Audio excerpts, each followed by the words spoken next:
મહેસાણાથી સમાચાર ભાજપના ધારાસભ્ય જ દારૂબંધી સામે કેટલાક સવાલ ઉઠાવ્યા છે। કડીમાં ખુલ્લેઆમ દારૂ વેચાતો હોવાનો એમએલએ કરશન સોલંકીએ દાવો કર્યો છે। ભાજપના એમએલએ જ દારૂ બંધ કરાવવાની રજૂઆત કરવા માટે નંદાસણ પોલીસ સ્ટેશન પહોંચ્યા હતા। આપણે જણાવીએ કે કરશન સોલંકીએ સીએમ અને એસપીને દારૂ બંધ કરવાની રજૂઆત કરી હતી અને તેઓ ખુદ દારૂ વેચાતો હોવાનો દાવો કરી રહ્યા છે। ભાજપના એમએલએ દારૂ બંધ કરાવવાની રજૂઆત કરવા માટે નંદાસણ પોલીસ સ્ટેશન પણ પહોંચ્યા હતા। કરશન સોલંકીએ આ જ મામલે સીએમ અને એસપીને પણ રજૂઆત કરી છે। તે પ્રકારનો મામલો સામે આવી રહ્યો છે। દારૂનું દૂષણ બંધ કરવા માટે ધારાસભ્ય ખુદ પ્રયાસ કરતા હોવાનો મામલો સામે આવ્યો છે। નંદાસણ પોલીસની મુલાકાતે હતા, શું રજૂઆત હતી? નંદાસણની હું તો બધી જગ્યાએ ફરું છું ને બધી જગ્યાએ પીએ અને એસપી સાહેબને મને રજૂઆત કરી છે કે દારૂની ભઠ્ઠીઓ ચાલતી હોય, દારૂ વેચાતા હોય, તમામ બંધ કરો। કડી તાલુકામાં બહુ દારૂનું ઘર્ષણ થઈ રહ્યું હોય તે બંધ કરવા માટે મારો પ્રયત્ન છે। ખાસ નંદાસણ પોલીસ સ્ટેશનમાં આવ્યા, કયા વિસ્તારમાં દારૂની ભઠ્ઠીઓ? એ તો બધી જગ્યાએ આખા મારી વિધાનસભામાં ચાલતા હોય દારૂ બધા બંધ કરાવો એ રીતે રજૂઆત કરી છે। ધારાસભ્ય કરશનભાઈ સોલંકી આપણી સાથે જોડાયા છે। કરશનભાઈ, શું હમણાં જ આ બાબત આપના ધ્યાનમાં આવી કે પહેલેથી જ આ પ્રકારે દારૂનું વેચાણ થતું હતું?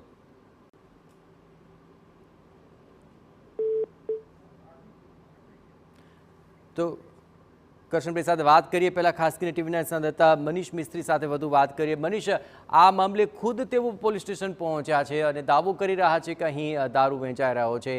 શું આ મામલે કોઈ કાર્યવાહી શરૂ થઈ છે ખરી? જી, પ્રશ્ન એ થાય છે કે ભાજપના જે કડીના ધારાસભ્ય કરશન સોલંકી પોતે જાતે જ રજૂઆત કરવા પહોંચ્યા છે। સવાલ એ છે કે ભાજપના ધારાસભ્ય કરશન સોલંકીએ શા માટે આ પ્રકારે પોતે જ જવું પડ્યું, કારણ કે એ ટેલિફોનિક પણ એસપીને કે ઉચ્ચ કક્ષાએ રજૂઆત કરી શકતા હતા। એવા તે કેવા પ્રશ્નો ઉભા થયા છે કડી વિસ્તારના, કડી તાલુકામાં, કડી વિધાનસભામાં? એમનું જે નિવેદન છે એ પ્રમાણે કડી વિધાનસભા વિસ્તારમાં, કડી તાલુકામાં દારૂનું દૂષણ ખૂબ જ વધ્યું છે, જેને નાથવા માટે સીએમથી લઈને એસપીથી લઈને સીએમ સુધી એમને રજૂઆતો કરી છે અને એ માટે રૂબરૂ પણ નંદાસણ પોલીસ મથકે આજે પહોંચી ચૂક્યા હતા અને હજુ એ એસપીને રૂબરૂ મળવા બાબતે મળવા જઈ રહ્યા છે એવું એમને નિવેદન આપ્યું હતું। અને કડી વિસ્તારમાં દારૂની ભઠ્ઠીઓ હોય કે દારૂ વેચાતો હોય તેને તાત્કાલિક બંધ કરવા માટે એમને જાણે કે જાતે એકલાએ જ એક ઝુંબેશ ઉપાડી લીધી હોય એ મૂડમાં આજે નંદાસણ પોલીસ મથક અને બાદમાં મહેસાણા જવા જી બિલકુલ મનીષ જોડાયેલા રહેજો। કરશનભાઈ આપણી સાથે જોડાયા છે। કરશનભાઈ, આપને ખુદ જ આ પ્રકારે પહેલ કરવાની જરૂર પડી, શા માટે? શું પહેલેથી જ આ બાબતો ચાલતી આવી છે કે હમણાં આપના ધ્યાનમાં આ તમામ બાબતો આવી છે? કરશનભાઈ,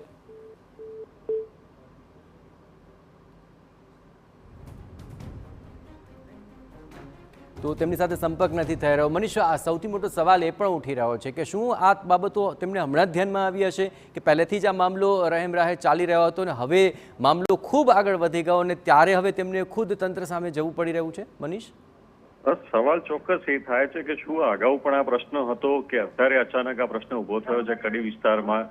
કારણ કે અચાનક જ ધારાસભ્ય પોતે રૂબરૂ એકલા નીકળી જાય છે, નથી એમની સાથે કોઈ બીજા કોઈ કાર્યકર, નથી કોઈ આગેવાનો, અને જાતે જ નંદાસણ પોલીસે મથકે પહોંચીને રજૂઆત કરે છે અને બાદમાં કહે છે કે હું એસપીને પણ રજૂઆત કરી છે અને કરવા જઈ રહ્યો છું, સીએમ કક્ષાએ પણ રજૂઆત કરી છે। તો શું અચાનક આ ચૂંટણી બાદ આ પ્રશ્ન શા માટે ઉભો થયો? ચૂંટણી પહેલા અગર પ્રશ્ન હતો તો કેમ ઉઠાવ્યો નહીં? અને અત્યારે જો પ્રશ્ન છે તો કયા કારણથી આ વિસ્તારનો કે એમને એમના વિધાનસભાના વિસ્તારની પહેલી વાત કરી રહ્યા છે કે એમના કડી વિસ્તારમાં, વિધાનસભા વિસ્તારમાં એમને દારૂબંધી કરાવી દેવી છે? તો એનો મતલબ એ જ ક્યાંક ને ક્યાંક જી મનીષ જોડાયેલા રહેજો। કરશનભાઈ જોડાયા છે। કરશનભાઈ, હાલ શું આ મામલો સામે આવ્યો છે કે પહેલેથી જ આ મામલો આપના ધ્યાનમાં હતો અને હવે રજૂઆત કરવાનું કારણ શું? બોલો સાહેબ। જી કરશનભાઈ, હવે રજૂઆત કરવાનું કારણ શું કે શું આ પહેલેથી જ આ મામલો આપના ધ્યાનમાં હતો પરંતુ હવે કદાચ મામલો વધારે બળવત્તર બની ગયો છે માટે આપને રજૂઆત કરવા ખુદ આવવું પડી રહ્યું છે? ચૂંટણીમાં હું બધે ફરે ને લોકસભાની ચૂંટણીમાં જી એટલે લોકો બહેરે બચ્ચા હાલ પાડી સાહેબ આ દારૂ બંધ કરાવો, અમે વૃદ્ધા બની ગયા છીએ, અમે જબ આ ધણી ખાઈ આ ઘેર આવતા નહીં, અમારી મજૂરી કરીને પૈસા દારૂમાં જાય છે એટલે અમે સ્વાદા ઊંઘી શકતા નહીં, આટલું કરાવો સાહેબ તો મહેરબાની। લોકો રજૂઆત કરી, ફોન ઉપર લઈ અત્યારે રજૂઆત કરેલ છે। તો લોકોએ કદાચ એ પણ રજૂઆત કરી હશે કે કેટલા સમયથી આ પ્રકારે દારૂ વેચાઈ રહ્યો છે? સમયથી પાછા રજૂઆત મોટી થઈ હતી, આપણે ફોન ઉપર લીધું, રજૂઆત કરી છે, બધાને ધ્યાન દોર્યું છે, બંધ કરવા માટે પ્રયત્ન પૂરા છે મારા। અચ્છા, પણ કરશનભાઈ કેટલા સમયથી આ દારૂ આ રીતે વેચાઈ રહ્યો હોવાનું આપને માલુમ પડ્યું છે? સમયથી વેચાય છે મને। કબડ્ડીમાં ધોન ઉપર આવ્યું હતું, આ ચૂંટણી ફરે એટલે ધોન ઉપર આવ્યું છે, એટલે અમે રજૂઆત કરી છે. આપે કોને કોને રજૂઆત અત્યાર સુધીમાં કરી? રજૂઆત તો કરી, હજુ સાહેબને એસપી સાહેબને મળ્યો નહીં, મારે મળવાનું છે. પણ અહીંયા નંદાસણ વાત કરી છે, જી, હજુ કડી વાત નહીં કરી. હં? તો શું આપની વાતને એ લોકોએ કાને ધરી છે? કોઈ કાર્યવાહી શરૂ થઈ છે ખરી? તમે આજે કહીને આવ્યો છું તાર કાર્યવાહી કરે એ એમ જોવાનું, 2 દાડામાં વાત જોવી છે શું કરે છે પછી ખબર. ને આપ તો ખુદ જનતાના પ્રતિનિધિ છો, આપની વાત તો ચોક્કસપણે એમને કાને ધરવી જોઈએ. આજે ધોને દોરીને ભાઈ એસપી સાહેબ બધા ધોનમાં દોરવી છે, 2 દિવસ વાત જોવી છે કેવું ચાલે છે પછી ખબર. 2 દિવસ પછી જો કોઈ કાર્યવાહી નહીં થાય તો શું નહીં તો કરશો? હું પછી મારે જે કરવું હું કરી શકીશ. આગળ ક્યાં રજૂઆત દારૂ કરશો બંધ આપ? કરાવીને તો હું દારૂ બંધ કરાવીને રહીશ ચોક્કસ. ખૂબ ખૂબ આભાર કરશનભાઈ, અમારી સાથે વાતચીત કરવા બદલ. તો ખુદ ધારાસભ્ય જ કહી રહ્યા છે કે હા, દારૂ વેચાઈ રહ્યો છે અને તેને બંધ કરવા માટે હવે ખુદ તેઓ રજૂઆત કરવા માટે આગળ આવ્યા છે. તો પૂર્વ ધારાસભ્ય ભરતજી ઠાકોર આપણી સાથે જોડાયા છે. ભરતભાઈ, દારૂ માટે ખુદ ધારાસભ્યએ રજૂઆત કરવી પડે પરિસ્થિતિ આવી ગઈ છે. આપના મતે શું ખરેખર દારૂ અહીં મોટા પ્રમાણમાં અને પહેલેથી વેચાઈ રહ્યો છે કે હવે આ મામલો સામે આવ્યો છે? આ સમગ્ર ગુજરાતની અંદર જે પ્રમાણે દારૂનો વેપાર ચાલી રહ્યો છે ખુલ્લેઆમ આપ જાણો છો.